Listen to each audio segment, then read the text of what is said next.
I'm Erica Lynn, and we all know the ocean is the most demanding environment on Earth, consistently testing the reliability and durability of our equipment. When you spend as much time fishing as I do, you know that reliable gear is essential for staying on the water. This is why I went with the Abyss battery to power my trolling motor, electronics, and outboard. The guys at Abyss Battery are rattling the saltwater industry by manufacturing performance marine batteries specifically designed for sonar, outboards, trolling motors, and electronic fishing reels. They're also Bluetooth compatible, so I found checking battery statuses right on your phone while you're out on the water is a huge game changer. To learn more about why Abyss batteries are used by the pros and factory installed by premier boat builders, visit abyssbattery.com. How do you feel great on vacation? Like really good? Easy. You go to Aruba. You'll spend your time relaxing on cool white sand beaches and floating in healing blue water. You'll immerse yourself in natural wonder and find your center on an island where things move at your speed. You won't just feel great, you'll feel relaxed, renewed, and ready for life. That's the Aruba effect. Plan your trip at aruba.com.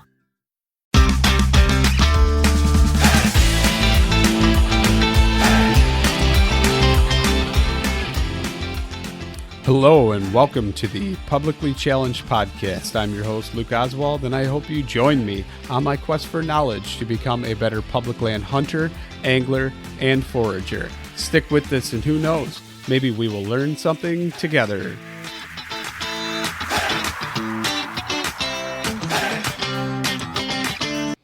So I know you've heard me talk about it before, and I'm just going to say it again real quick before we get to the episode.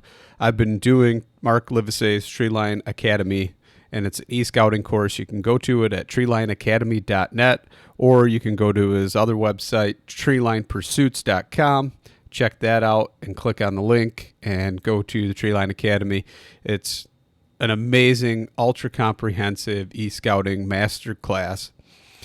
Awesome reviews by a ton of people. I'm still not done with it. He keeps adding more stuff, but what he has taught me on the course is going to definitely change the way I elk hunt. Even though I don't have an elk hunt this year, I'm using it for my deer hunting, and I am also definitely going to use it next year when I'm planning an elk hunt. It's going to be absolutely amazing.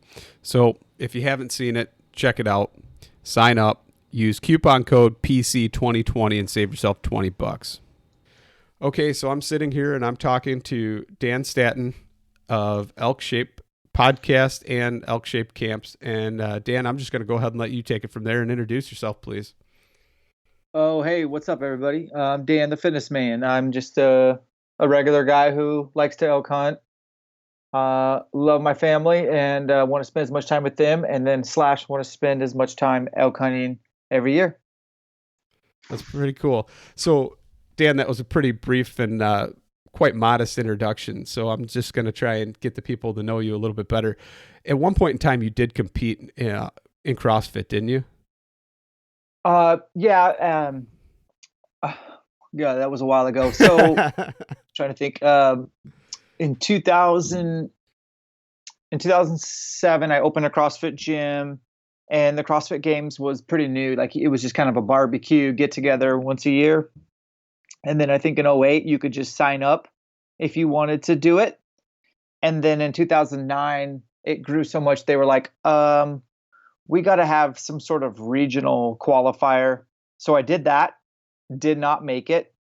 And then in 2010, I think I gave it one more shot individually, didn't make it. And then in 2012, they started teams, where it's kind of like try to find the fittest CrossFit gym in the world. So we made a team, and once again, we fell one place short of making it to the games. And then in 2012, we qualified and made it to the CrossFit Games, and in 2013, we qualified. So 2 years on a team.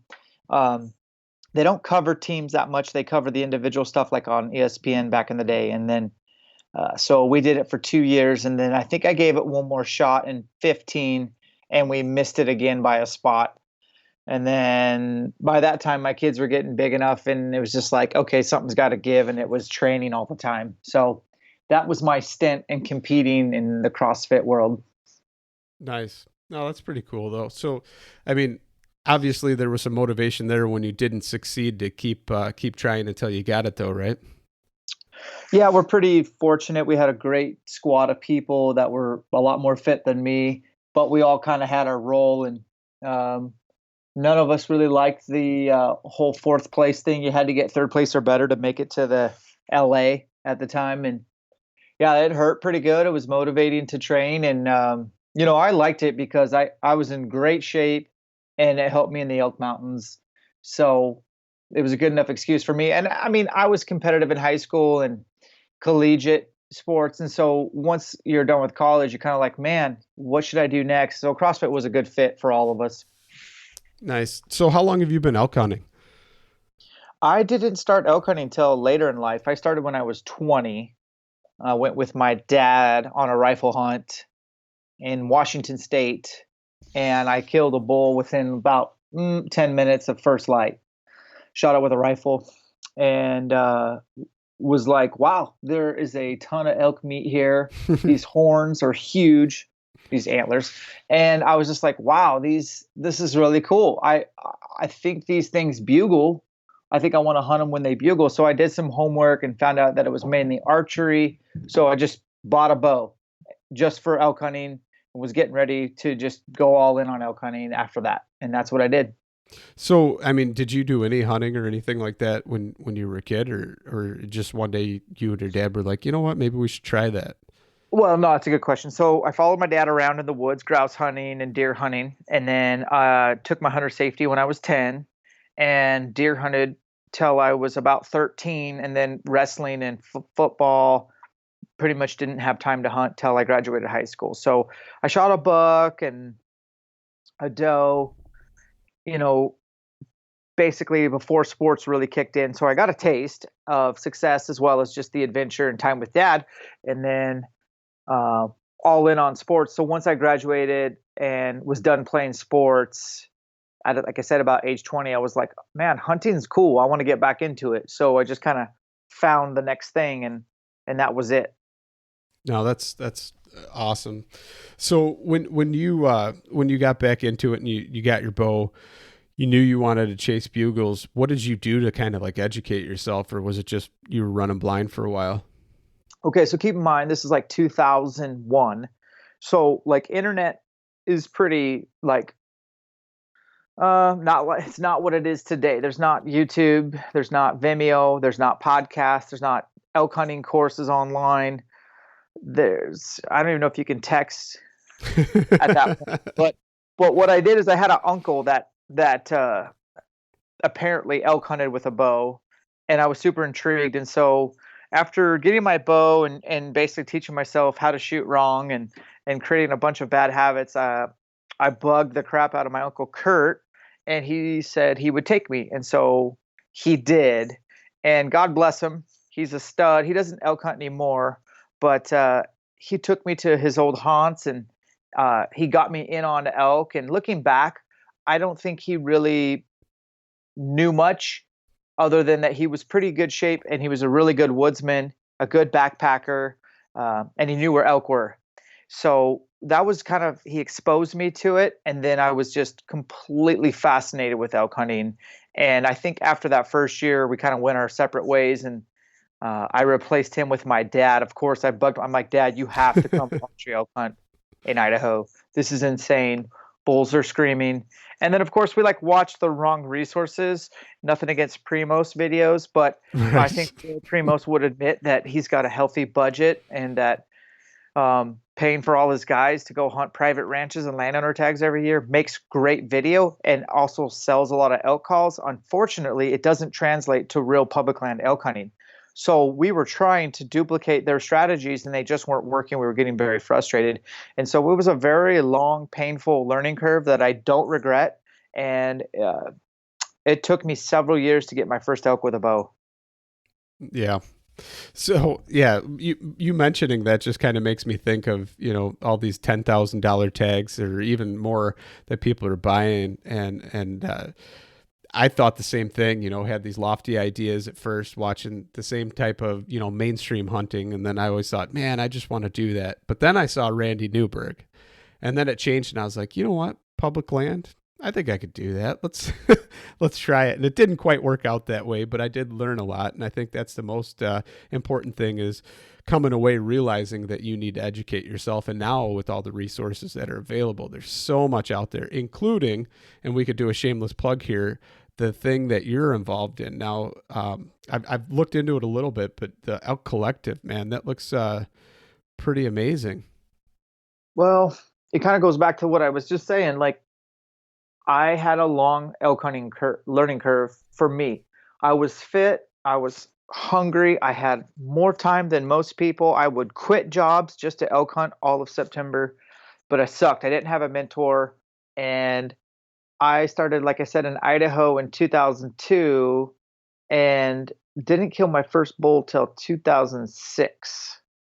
So that was a lot of years of tag soup, but I really have to be thankful because it kind of sparked the idea for Elk Shape, where I was like, I'm going to create a podcast, a brand around personal development and year-round prep for elk hunting, and I'm going to shorten the learning curve for as many people as possible.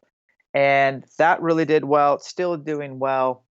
And once we kind of started doing these Elk Shape camps and traveling across the U.S. to do these camps and help people with elk hunting, we started filming all of the stuff that we did at these camps, and I'm sitting on these hard drives of awesome content-rich environment.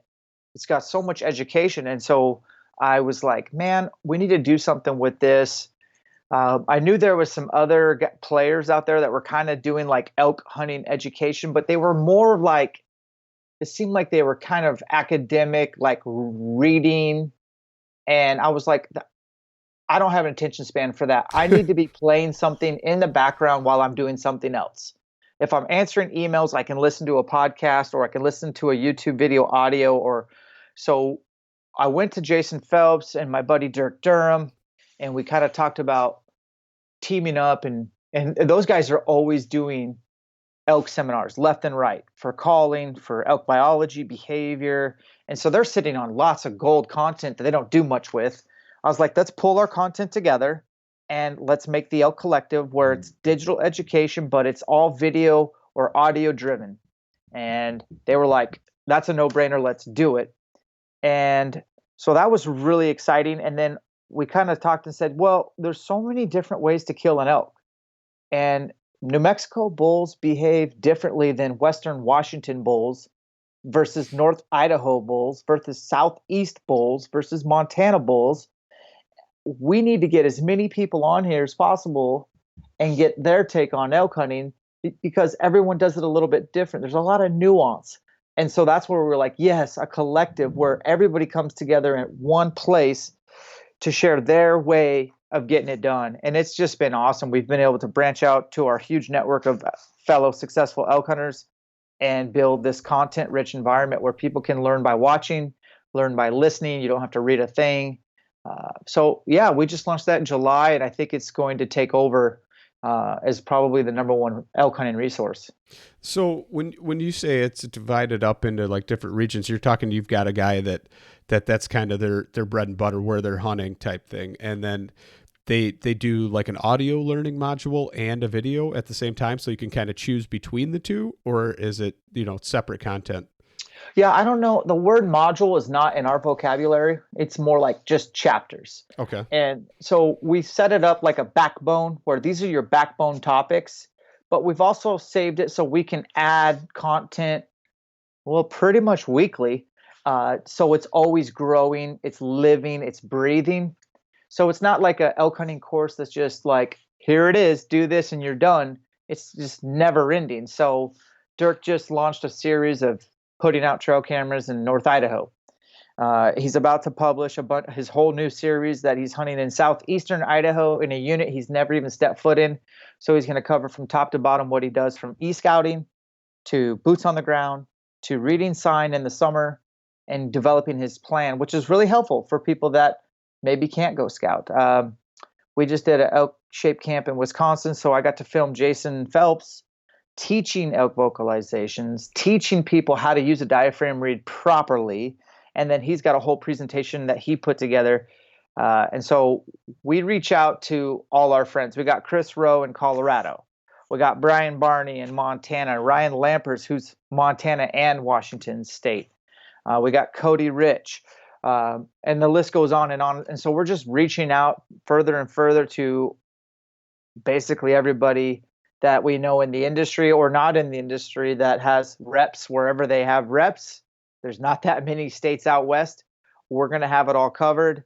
And then we're going to go over the nutrition, the fitness, the technical, archery, muzzle loading, which I think gets super overlooked and is very viable. Obviously, rifle hunting. So it's not an archery elk hunting course. It's an elk hunting course. Late season, cow tactics, spike only tactics, the whole gamut. So the whole thing is just to keep growing the elk collective and branching out and covering all the things. And there's a lot of things. So we've just scratched the surface. I think we have about 100 something videos on there, probably be up in the upwards of 1,000. Our goal is to really have it dialed and organized so the user experience is super dope and potentially get it to an app down the road. That's awesome. That's pretty cool. I'm going to have to check that out for sure. So let's kind of transition a little bit into fitness, especially for let's talk about guys that are coming out from the Midwest and stuff like that, going out west. I mean, just the acclimation to the elevation alone is killer, especially if you're not in shape. So what are some of the things that people should be doing to be training? And not only that, but just really making it to where it's becoming a lifestyle for them versus just getting out there and hitting it before season. And that's how you do it. I mean, you asked the question and you gave the answer. It is a lifestyle, which is what I've preached as far as you are blessed to call yourself an elk hunter or any type of hunter. You have a special connection with nature. You definitely get to experience the thrill and excitement of the pursuit as well as the remorse for taking an animal's life. You get to go through the entire process of breaking the animal down and put it in your freezer delicately, butchering and labeling and packaging and whatever you do with your meat. And it's kind of a start to finish lifestyle there. But if you can stay in shape year round, it's so much easier than getting into shape. You mentioned one thing that applies to me. I only live at 2,200 feet elevation in Spokane, Washington. It's not that high, friends. When I go and hunt elk, probably about 9, maybe 10,000 feet or higher, I always get some sort of altitude sickness, always, guaranteed, inevitably, and I'm in really good shape. And that's not subjectively. Like, I can confirm. I can give you some good numbers. I can squat a lot of weight, but I can also run a really fast mile time. I have a pretty broad scope of fitness. I can ruck, I can hike, and I'm super determined to the degree that some might call it a curse, how determined I am. My wife being one of them. But altitude seriously kicks my butt every time. I always get a headache within 2 days of being there, and it goes away on day 3. Sometimes it bleeds into day 4, and so you have to plan for that. And I think most people, and you're from Illinois, so I'm just talking to basically the people that live out east or Midwest. September's finite. You only have so many in your lifetime. And if you really want to get into elk hunting, you need reps at elk hunting. So if you set aside, which most guys can cough up maybe 10 days for an elk hunt, which sounds like a lot on paper, most guys coming out west aren't doing it by themselves. So if you and I are going on an elk hunting trip from Illinois, how long does it take you to get to Colorado in the truck? Like 16 hours. Okay. Yeah. 16 hours in the front end and the back end. There's a day and a half of our 10 days that's burned. Now we're down to 8.5. We're going to spend a half day setting camp that could potentially get broke down because we have to move to another location to try to find elk. We may spend a day or two finding elk. Oh yeah, you want to be the shooter. I want to be the shooter. So now we're going to split our days. Maybe we each get 3 days as shooter. So now this 10-day hunt's got whittled down to you're the shooter for 3, I'm the shooter for 3, but on my 3 days, I wounded a bull and we spent one of your days looking for my bull all day and we didn't find it. Now you're down to 2 days as a shooter. I mean, what if you actually killed one and then now we spend a day and a half getting it out and then we got to drive to town, get it hanging or take it to a butcher and then we got to drive back. I mean, September is finite. you can't squander a second while elk hunting. This may sound extreme, but I think it's really apparent when you start breaking down the numbers. There's very like seconds add up to minutes and minutes add up to hours. So when you're looking at coming out west, you have to be in shape. Physical fitness is super important. It's second to mental preparedness, not mental toughness, but mental preparedness.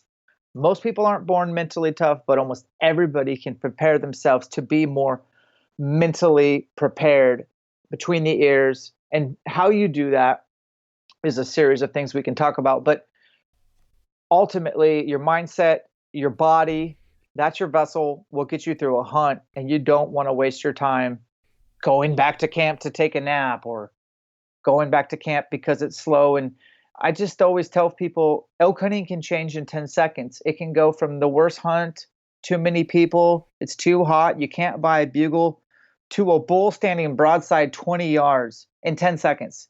So you have to be out there and you have to put your best effort. And so that sounds pretty extreme probably, but ultimately I'm out there to experience as much as I can. And my ultimate goal is to kill an elk and get meat back home. The end. So let's talk about getting into that then. Let's talk about putting yourself and making yourself be comfortable with becoming uncomfortable. I think is where you were kind of leading up to with that, right? That's a great slogan. And that's really what mental preparedness is getting comfortable with being uncomfortable, because you will be while elk hunting, guaranteed. Yeah. So let's talk about getting in there and getting one of the things that you kind of mentioned when we were talking earlier. Well, actually you gave a pretty motivating speech when we were both in Bozeman, but was that you were talking about how, you get these opportunities, you don't want to blow it like you were talking about just now, but also this is it. Like, why not make yourself better and get yourself doing what you have to do, and all the things you suck at, do those and focus on those, but don't become great at them. Keep doing all the other things too. And I think that's like super important. And I really started applying that to me in my workouts, like the things I hate: burpees, push-ups. Those are the things I've been doing a lot more of now because I know they suck and I don't like them. Air squats, that's another one. I could always go into a gym and just pick up some weights and, throw those around or do a machine or whatever. But it was all the stuff that was kind of the high intensity stuff that I hated and I shied away from. And I'm starting to realize that that's kind of a mistake. Well, I'm glad you brought that up. I'm actually recorded that lecture that I did with you guys, and I'm going to drop it as a podcast sometime in September. And for those that, I don't know when this is dropping, but a sneak preview of that, and what he was alluding to is that we tried to figure out how to make yourself better at hunting. So we went through kind of the general physical skills of a hunter. And what it distill it down to is we figured out most of us had 3 to 4 glaring weaknesses when it comes to hunting.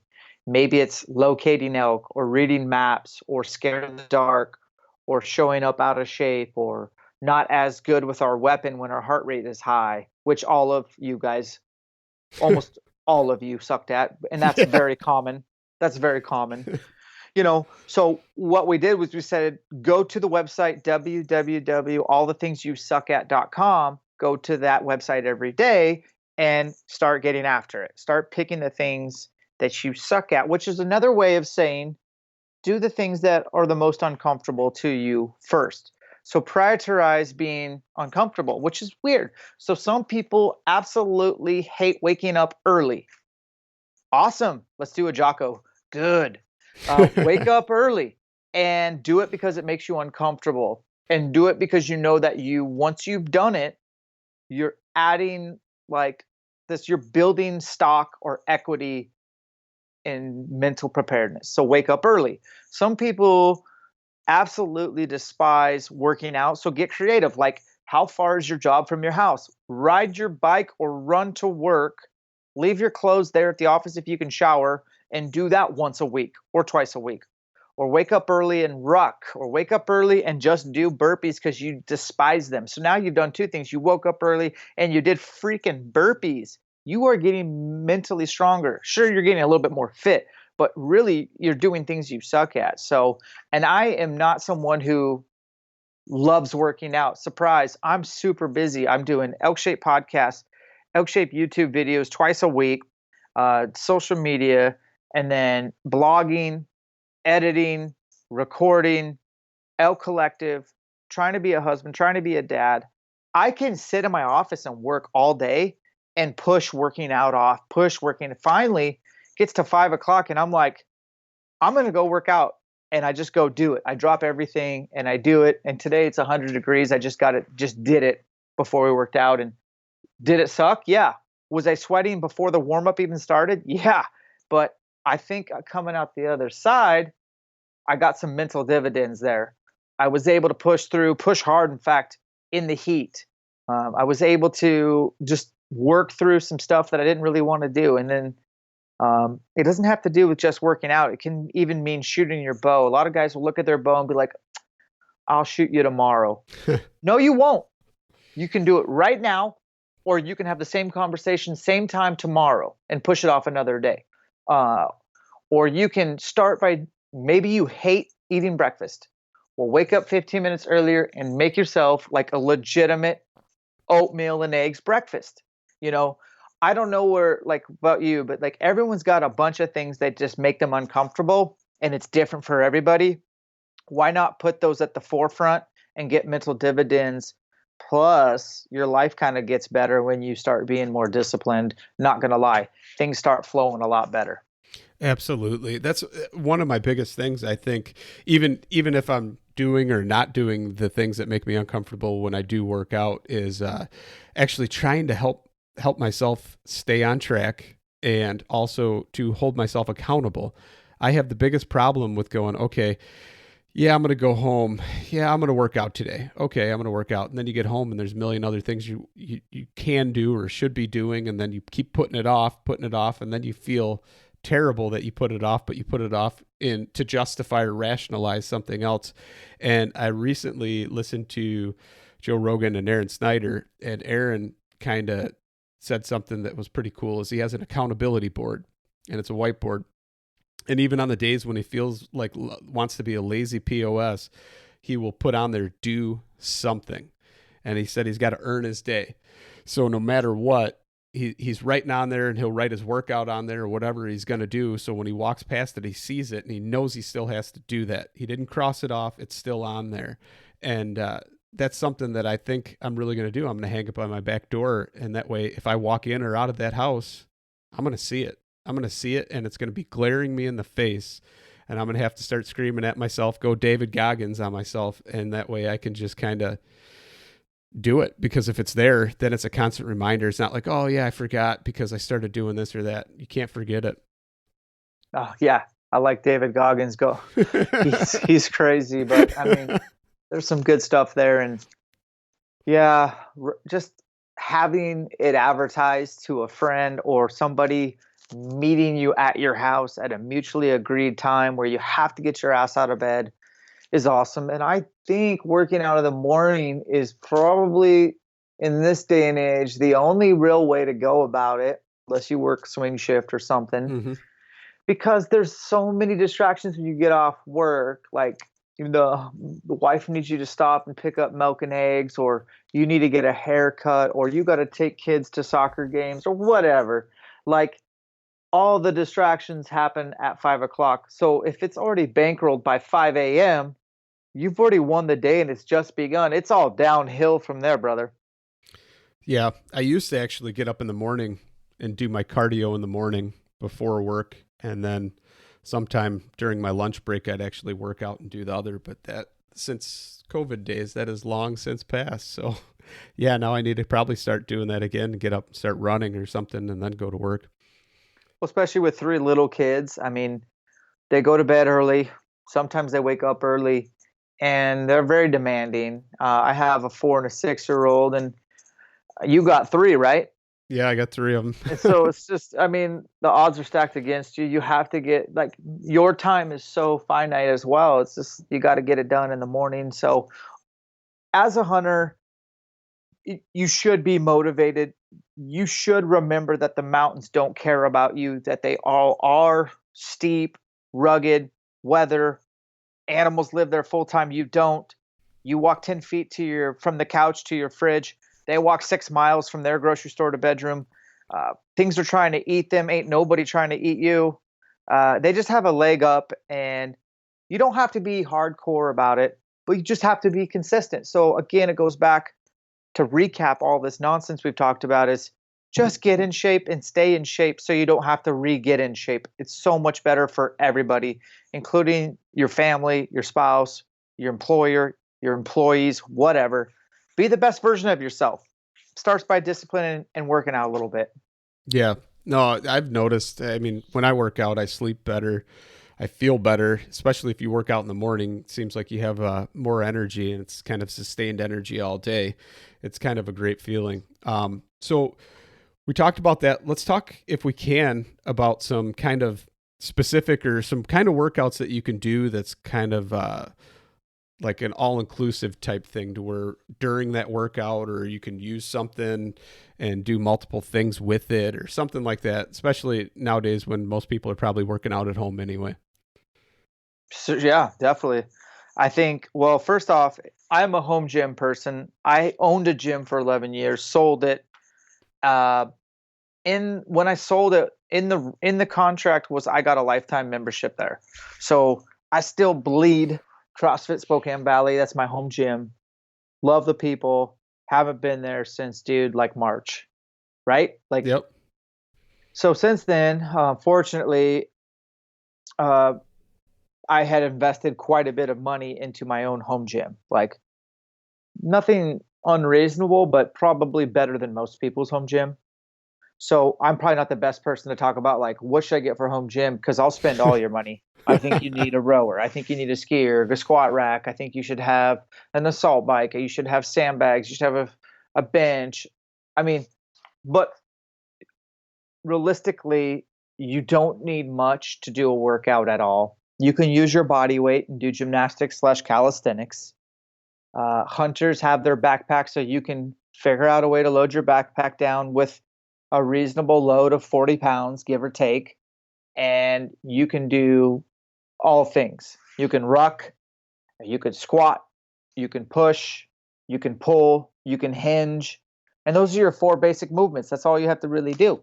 Uh, if I were to give you a suggestion on, okay, what's the one thing somebody could probably invest in, I'd say maybe a pair of dumbbells and build yourself a box, like a plyo box.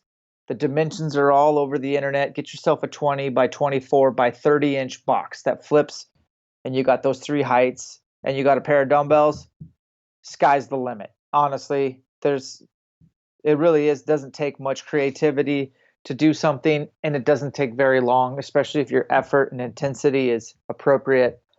You can get in great shape in the four walls of your garage or basement. Yeah, no, I've always had a hard time kind of coming up with the actual workouts, or like a workout plan or new things. It's always been kind of an issue of mine, where I'll end up just doing kind of the same thing because I don't want to try and come up with something different or plan it out. And then you get there and you're like, okay, what am I going to do now? So what's kind of a good way to do that? I mean, I know there's all kinds of apps and stuff out there now. Actually, even since I got the Brute Force sandbag, they've got their app, and that's pretty cool too. It's got some workouts on it. Oh, right on. I didn't know. I have a Brute Force sandbag. I bought it used off somebody, but I didn't know they had an app. And I've actually written programs and I sell them on elkshape.com, but I don't even, I walk out to the garage and I don't even know what I'm doing. I just kind of try to make it up right then and there, kind of revert back to our prior conversation about try to prioritize things I suck at, things I don't want to see come up, try to put those on there every day. But there's four movements you got to remember as a human. You need to squat. It's indispensable. You're taking a crap, you're squatting. You're reaching down to pick something up, you're deadlifting. So that's a hinge. You're getting things and putting them up over your head, you're pushing. And you're always, at some point you're going to be doing some sort of pulling. So those are your four categories to work around. You could do strength 2 or 3 days a week tops. And that's all you need to do. I mean, push, pull, squat, hinge. Squat could be a front squat, back squat, overhead squat. You could do some sort of deadlift or power clean or snatch, or Romanian deadlift. But you're going to pick a thing up off the ground. That's hinging. Pushing or pressing, they're both pretty straightforward. You can press vertically, you can press horizontally, and you can pull the same way. And so it doesn't take much to figure out, like, those are your four main movements. Maybe you do one or two compound movements, every day, and just kind of shuffle the deck on if you're going to squat or push, pull, or hinge. And that's a good way to go. And you might want to start maybe doing a little bit of circuit training so you can get some cardiovascular, respiratory endurance out of your strength training. Obviously, I'm a little biased towards CrossFit. I owned one for 11 years, and I think they have some great principles, but it's really like they didn't invent anything too crazy. It's just making sure you're really good at a lot of things like gymnastics, like powerlifting, like Olympic weightlifting. And it's functional. So sandbags, D-balls, box jumps, pull-up bar, dumbbells, barbells, kettlebells. So the sky's the limit. But if you're trying to program for yourself and you're not sure where to go pay for a service. Go find something, pay for it. You might be more likely to use it, and go with it. If you're not in a position to do that, then write up 3 or 4 movements on there, come up with a rep scheme, make sure those movements are things that you understand the technique and that you're consistent in the technique, and then execute a workout, break a good sweat. It doesn't have to be super scientific. It's just trying to create a stimulus. And exercise is nothing more than stress. It's a good stress. You're just giving yourself a dose of stress, nothing too much, nothing too little, just right in the sweet spot. And then go eat really healthy and get good rest, and your body will recover and you'll get your dividend. So I think I saw you posted a story the other day. You were talking about eating a rainbow, as far as, varying your nutrition, especially this time of year, right? Everything's available. A lot of people are growing a garden or different vegetables, and that's definitely important too. Definitely helps you with everything: nutrition, recovery, energy. And I've started noticing, obviously, when I eat healthier, you feel better. It's like a gas tank, right? Putting it in. But question I was going to ask you before I got rambling on that was, when you go out to your garage and you're getting ready to go into the elk parking, as you call it, you said you just kind of make it up as you go, but do you write stuff down and then go, okay, that's my workout that I'm going to do, or you just kind of in the moment go with it? So we have a whiteboard in elk parking gym, and we go in there, and generally I want to be in and out in an hour tops. So once we go out there, we can refer to a few websites if we're just like stumped on what should we do today, but pretty much do a strength component. And that strength shouldn't be more than 10-15 minutes. And that strength will usually be structured. When I say structured, I just usually use a timer. So a lot of what we call EMOMs, every minute on the minute, or every 2 minutes on the minute for 20 minutes. So like yesterday, I think I did, I hadn't power cleaned in a while, and I hadn't back squatted in a while. And I try to back squat every week if I can. It's not something I'm good at, so I put it up there quite a bit. But I think I did 5 back squats on the minute. And then on the next minute, I did 5 power cleans. And I just went back and forth for 10 minutes. So in 10 minutes, I got, 25 back squats and 25 power cleans. I kind of broke a sweat, and I did some structured strength training. And then I moved right into my conditioning piece. And my conditioning piece was a task priority workout where I had a handful of things I needed to do, and I was racing the clock. I was done. So I think my conditioning yesterday, actual workout time, was about 14 minutes of conditioning and 10 minutes of strength, with about a 15-minute warm up and a 5-minute cool down. So I was under 40 minutes, and I won the day. And then I did that video from my garage, soaked in sweat, telling people on Insta story to not worry about so much what workout to do before hunting season, but to get their mental preparation up, because it's more about how you arrive to elk camp mentally than physically. And that's kind of true, but it's also a secret way of me saying you can't have one without the other. So if a guy's just born mentally tough, cool. And there's guys that will tell you, like, you don't have to be in shape to kill elk. I do it every year. And I know that they're out there. I know a few, but I argue, how much better would they be, and how much longer would they get to elk hunt in life if they were more disciplined and made it a priority and spent more time doing things that were uncomfortable until they got comfortable with it? How much more of a threat would they be as a predator, and how much more longevity would they have in their hunting career? So really, they don't have an argument. So yeah, to get mentally stronger, you have to do things that suck. And for most of us, that means usually some working out involved as well. Yeah, definitely. I want to try and get in shape, stay in shape is my goal. And I hopefully a lot of people that listen to this is their same goal. And maybe we can help them and it'll motivate them so they can do it too. Because I know that I definitely want to chase animals as long as I possibly can. And I think most people, that's what they want. So it's awesome, man. I appreciate you talking to me and coming on. I think what you said was pretty impactful and amazing. So once again, man, thanks for coming on and doing this podcast. My pleasure, man. So before we go, real quick, just tell everybody once again where they can find you, what they can find, what kind of content, and then this will be the end. Yeah, we're out there on the interwebs. And so it's just elkshape.com, @elkshape for Instagram. Elkshape is our YouTube, and Elkshape is our podcast. And the Elk Collective is that new project. And can't wait for elk hunting season, man. Like, it's 35 days out. But who's counting? Everybody. Absolutely, man. That's awesome. I appreciate it. Thank you so much for coming on. My pleasure.